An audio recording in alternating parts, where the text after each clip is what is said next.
आप में से बहुत से व्यूवर मुझे कंटिन्यूअस रिक्वेस्ट कर रहे हैं कि मैं अपनी योगा और मेडिटेशन रूटीन को डिटेल में शेयर करूं। As I am not yoga and meditation guru, तो मैं सिर्फ आप सबको योग करने के लिए मोटिवेट कर सकती हूं। और अगर मेरी ये रूटीन आपको हेल्पफुल लगे तो आप इसे ट्राई कर सकते हैं। मैंने पहले भी अपनी वीडियोस में बहुत बार बताया है कि मैं अपनी एक्सरसाइजेज़ को चेंज करती रहती हूँ ताकि बिना बोर हुए मैं अपनी फ़िज़िकल एक्टिविटीज़ को कंटिन्यू रख सकूँ। इसके लिए 3 दिन मैं वर्कआउट करती हूँ और 3 दिन योग। योग एक्सरसाइज करने की एक ऐसी टेक्निक है जिसमें हम प्रॉपर एक पैटर्न को फॉलो करते हैं, जिसमें हर पोस्चर के साथ अपनी ब्रीथ को होल्ड करना ज़रूरी होता है। योग हमारी बॉडी, माइंड और सोल पे वर्क करता है, इसीलिए इसे अपनी लाइफ में अडेप्ट करने के बाद हम कंप्लीट फील करते हैं। और योग को अपनाने से पहले आपको पेशेंट रहना सीखना होगा। तो सबसे पहले खुद के साथ बैठना सीखें। बहुत अच्छा फील होता है मुझे जब थोड़ी देर में खुद के साथ टाइम स्पेंड करती हूँ और दिमाग में कुछ भी और नहीं चल रहा होता।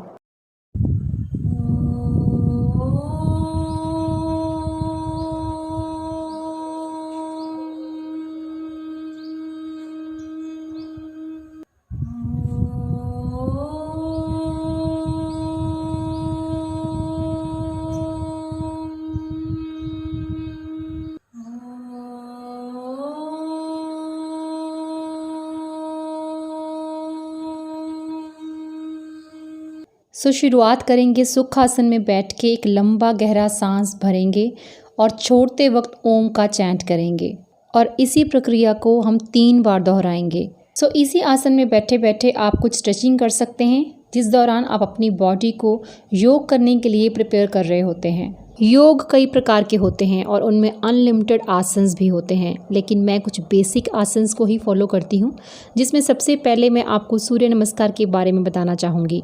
सूर्य नमस्कार 12 योगा पोजेस का बहुत ही पावरफुल सीक्वेंस है जो आपकी बॉडी और माइंड पे पॉजिटिव इम्पैक्ट छोड़ता है। कोई भी वर्कआउट शुरू करने से पहले अगर आप 5 to 6 टाइम्स सूर्य नमस्कार कर लें तो समझें कि आपका पूरा वार्म अप हो गया, और 20 टाइम्स सूर्य नमस्कार करें तो ये अपने आप में एक फुल बॉडी वर्कआउट है, क्योंकि ये आपके each and every body part पे वर्क करता है। और अगर आप सूर्य नमस्कार की रेपिटेशंस और स्पीड थोड़ी और बढ़ा लें तो ये आपको कार्डियो का इफेक्ट देगा और वेट लॉस में आपको अमेजिंग रिजल्ट्स देखने को मिलेंगे। और साथ ही सूर्य नमस्कार के अनलिमिटेड बेनिफिट्स हैं और इस पे मैं एक डिटेल वीडियो ऑलरेडी बना चुकी हूँ, जिसका लिंक आपको डिस्क्रिप्शन बॉक्स में मिल जाएगा।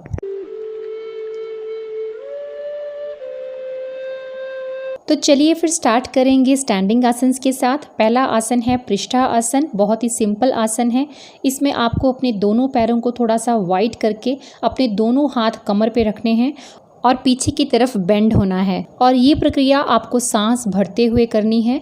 जितनी देर तक और जितना कंफर्टेबली आप बेंड हो सकें उतना आपको बेंड होना है और सांस छोड़ते हुए वापस आपको स्टैंडिंग पोजीशन में आना है। ये आसन हमारी बॉडी को फ्लेक्सिबल बनाने के साथ साथ हमारी स्पाइन और मसल्स को स्ट्रॉन्ग बनाता है और साथ ही हमारी बॉडी को दूसरे आसन करने के लिए प्रिपेयर करता है।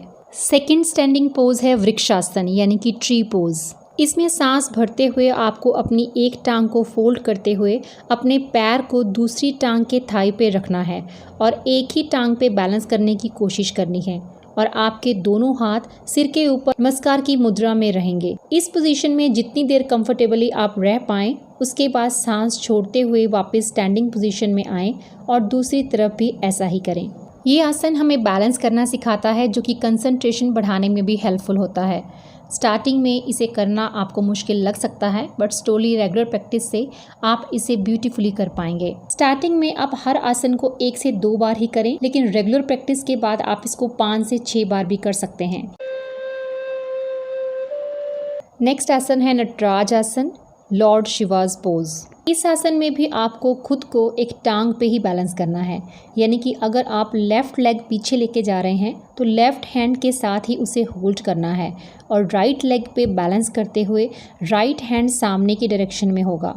इसमें आप धीरे धीरे सांस लेते रह सकते हैं। ऐसे ही दूसरी तरफ भी करें।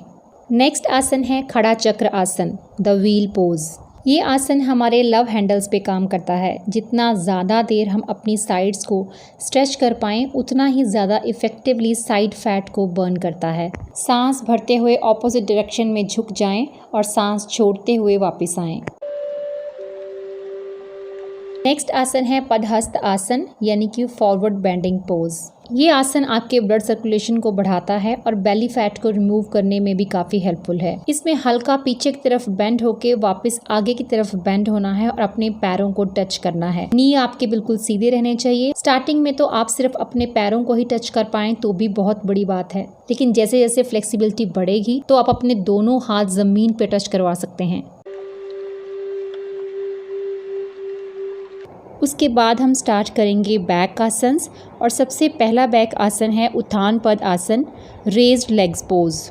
इस आसन में आपको आपके दोनों हाथ हिप्स के नीचे रखने हैं और सांस भरते हुए अपनी लेग्स को स्ट्रेट वे ऊपर लेके जाना है।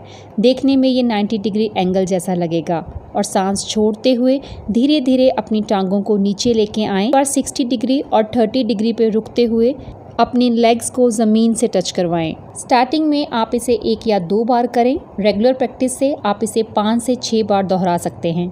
ये आसन हमारे एब्डोमिनल ऑर्गन्स को स्ट्रेंथ देता है, साथ ही बैक, हिप और थाई मसल्स को भी स्ट्रॉन्ग बनाता है। नेक्स्ट आसन है सेतुबंध आसन, ब्रिज पोज।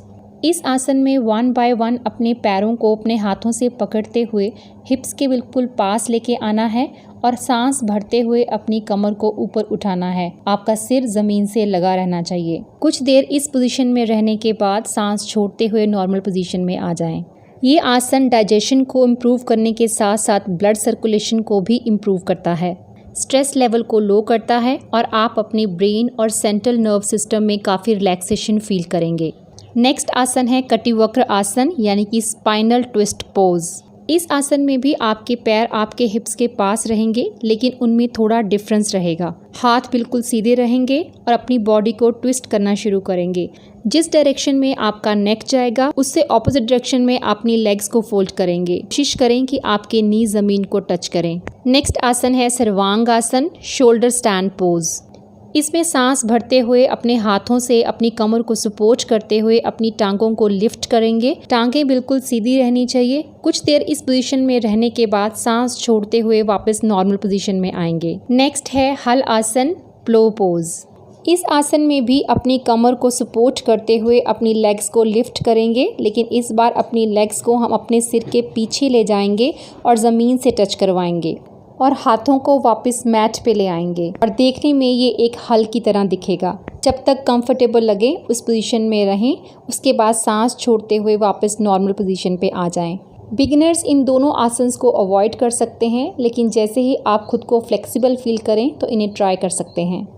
ये आसन हमारे स्ट्रेस एंड फटीग को रिड्यूस करता है, जिससे हमारा ब्रेन काफ़ी कूल एंड काम फील करता है।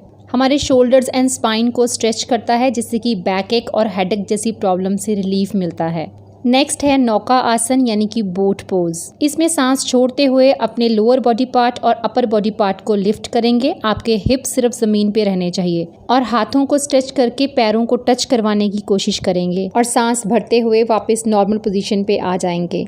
ऑन द स्टमक में 2 ही आसन्स करती हूँ, एक है भुजंगासन और दूसरा है धनुरासन। भुजंगासन में पेट के बल लेट जाएंगे और बाजू का सपोर्ट लेते हुए अपर बॉडी पार्ट को ऊपर उठाएंगे। स्टार्टिंग में आप थोड़ा हल्का लिफ्ट करें, लेकिन जैसे ही आपको प्रैक्टिस हो जाए तो आप हाई लिफ्ट ले सकते हैं। ये आसन हमारे मेटाबॉलिज्म को रेगुलेट करता है और मेटाबॉलिज्म ही हमारे वेट को बैलेंस करता है।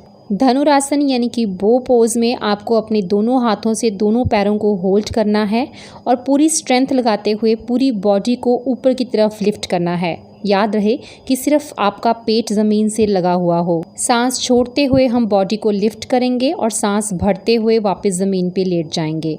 सिटिंग आसन स्टार्ट करने से पहले हम सुख आसन में बैठकर 10 लंबे और गहरे सांस भरेंगे और उसके बाद वज्रासन में बैठ जाएंगे। वज्रासन एक बहुत ही इजी आसन है, जिसमें अपनी टांगों को फोल्ड करके अपने पैरों पे बैठ जाना है। कुछ देर इसी तरह बैठने की प्रैक्टिस करने से हमारा डाइजेस्टिव सिस्टम इम्प्रूव होता है। उसके बाद हम करेंगे शशांक आसन यानी कि हेयर पोज। वज्र आसन में ही बैठे बैठे आपको आगे को झुकना है, माथा ज़मीन पे और हाथ सीधे रहने चाहिए। जितना हो सके अपनी बाजू को आगे की तरफ और हिप्स को पीछे की तरफ स्ट्रेच करने की कोशिश करें। सांस छोड़ते हुए झुकना है तो सांस भरते हुए वापस बैठ जाना है। नेक्स्ट है मर्चरी आसन, द कैट पोज। इसमें अपनी बॉडी का वेट अपने घुटनों और हाथों पे लेके आएंगे और इसी पोजीशन में सांस भरते हुए अपनी गर्दन को ऊपर की तरफ स्ट्रेच करेंगे, जिसमें आपके अपर बॉडी पार्ट में भी तनाव आएगा। और सांस छोड़ते हुए अपनी गर्दन को नीचे की तरफ बेंड करेंगे और अपनी पीठ को हल्का फोल्ड करेंगे। इस प्रक्रिया को जितना कंफर्टेबली कर सकते हो उतनी बार दोहराएं। ये सिंपल पोज हमारे ब्रेन को पावर अप करता है और focus, coordination and mental stability बढ़ाता है। नेक्स्ट आसन है वक्र आसन, द ट्विस्टिंग पोज। इस आसन में दोनों टांगों को सीधे रखते हुए स्ट्रेट वे बैठ जाएं। उसके बाद एक टांग को हम फोल्ड करेंगे और दूसरी टांग एज इट इज़ रहेगी। जिस टांग को हम फोल्ड करेंगे उसी हाथ की सपोर्ट लेते हुए हम अपनी बॉडी को ट्विस्ट करेंगे विद द नेक और दूसरे हाथ से फोल्ड की हुई एंकल को होल्ड करेंगे। सांस भरते हुए कुछ देर होल्ड रखें, सांस छोड़ते हुए वापस नॉर्मल पोजीशन में आएं। इसी तरह ये प्रक्रिया दूसरी तरफ भी दोहराएं। नेक्स्ट आसन है पश्चिमात आसन। इस आसन में भी अपनी टांगों को अपने आगे सीधा रखते हुए हम बैठ जाएंगे। अपने अपर बॉडी पार्ट को आगे की तरफ झुकाते हुए अपने हाथों से अपने पैरों को पकड़ लेंगे। जितना कंफर्टेबल लगे उतना करें। हो सकता है कि स्टार्टिंग में अपने पैरों को पकड़ने की बजाय आप सिर्फ अपने टोज़ को टच कर पा रहे हों, तो स्टार्टिंग में आपके लिए उतना ही काफ़ी है। धीरे धीरे प्रैक्टिस के साथ आप वो प्रॉपर पोस्चर में आ जाएंगे। इसी आसन को आप सिंगल लेग के साथ भी कर सकते हैं।